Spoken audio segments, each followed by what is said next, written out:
Hello दोस्तों, मैं doctor Gita Awasthi नई कहानी के साथ आपसे मुखातिब हूँ। दोस्तों, कभी कभी माँ के हस्तक्षेप के कारण बेटी की गृहस्थी बर्बाद हो जाती है और बहू के लिए भी सास का रोल इतना अच्छा नहीं रह जाता। कहानी प्रस्तुत है हस्तक्षेप।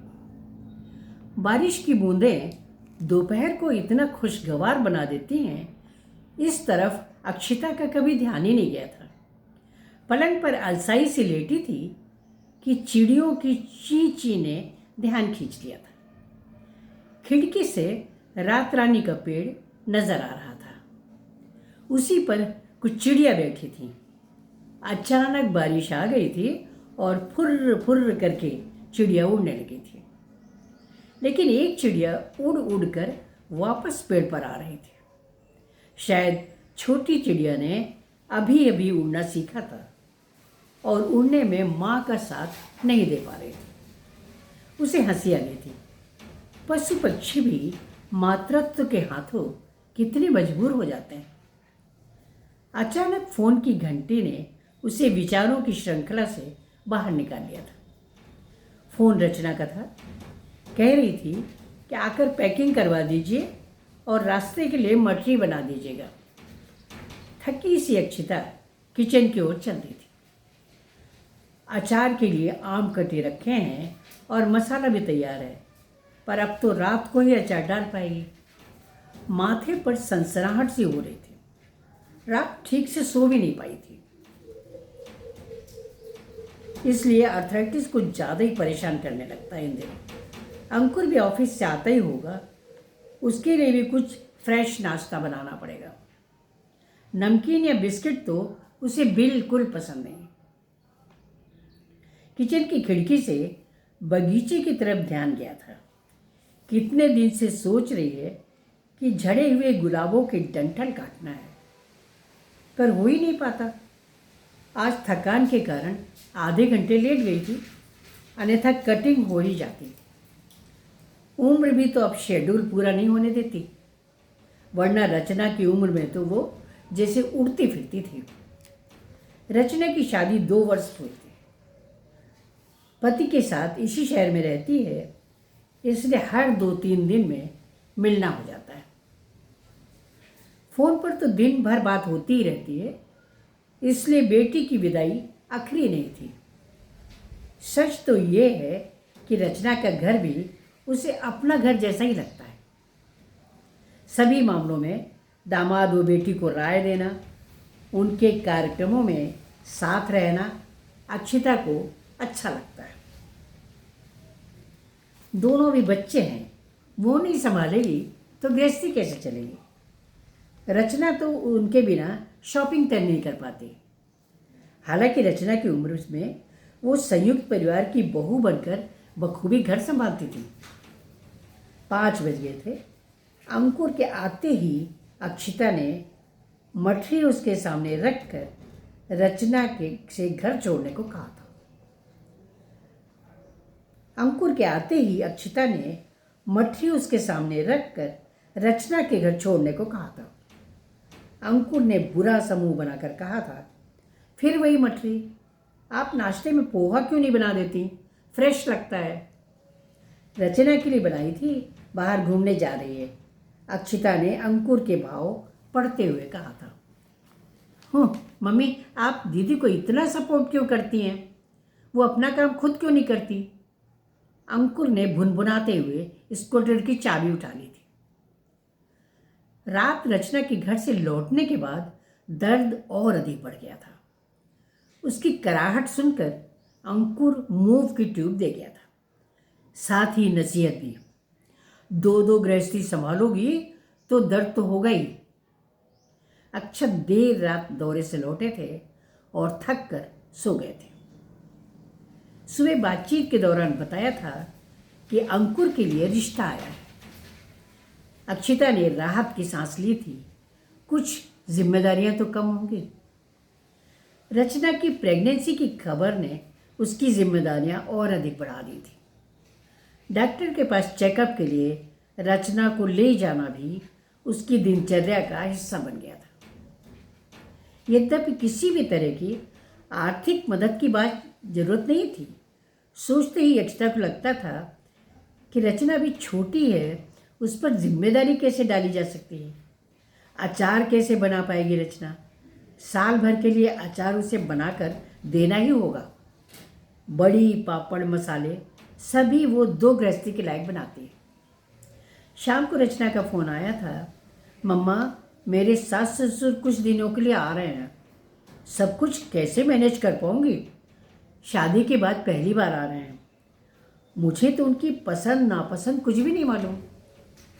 रचित से पूछा तो कहते हैं कि उन्हें लेकर कोई प्रॉब्लम नहीं होती। पर मम्मा, मैं क्या करूं? मुझे तो घबराहट हो रही है। अक्षिता ने हेल्प करने की बात कह दी थी।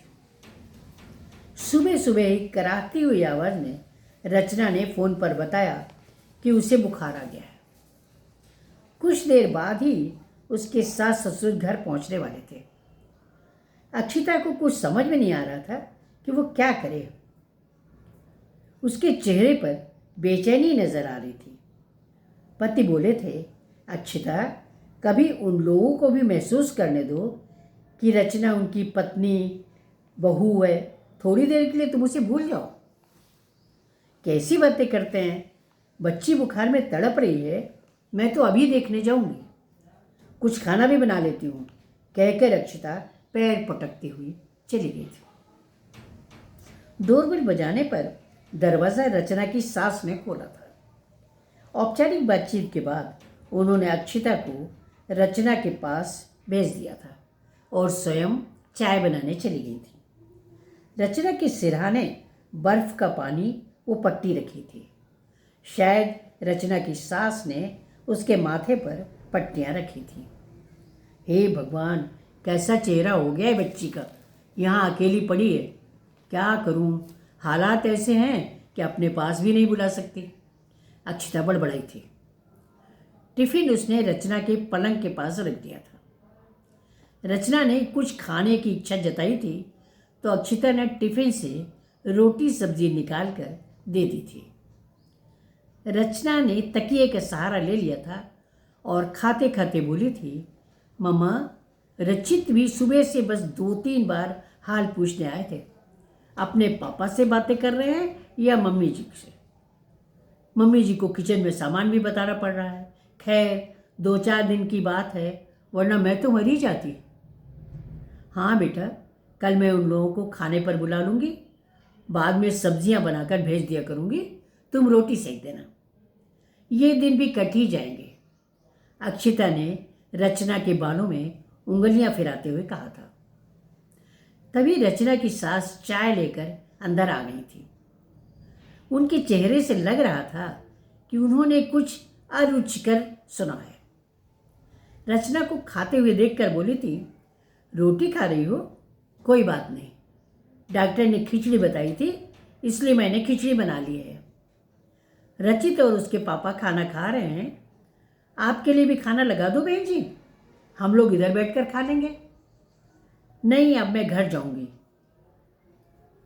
रचना की चिंता लगी थी, इसलिए आई थी, कहकर अक्षिता चल दी थी।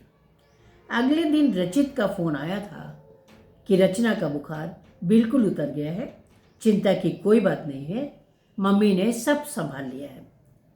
शाम को वो कुछ फ्रूट्स लेकर अक्षत के साथ रचना को देखने गई थी।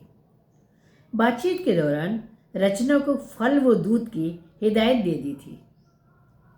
दिवाली पास आ गई थी, क्या क्या तैयारियां करनी है अक्षिता सबको बता रही थी। तभी रचना ने पूछ लिया था, मम्मा, मैं यहाँ बाई को क्या गिफ्ट दूँ दिवाली पर? अक्षिता ने दबंगता से कहा था, साड़ी व मिठाई के साथ कुछ कैश दे देना, और क्या देना है। साड़ी किस रेंज में लानी है बता देना, मैं ला दूंगी साड़ियाँ। अंकुर की शादी हो गई थी। अंकिता की बहू बनकर आने के बाद घर की रौनक बढ़ गई थी। साथ ही अक्षिता के मन की उलझन भी। अब उसे घर का काम अंकिता पर छोड़कर रचना के घर जाना अजीब लगता था। अंकिता का बनाया खाना उसे फीका लगता था, पर कहने में संकोच होता था।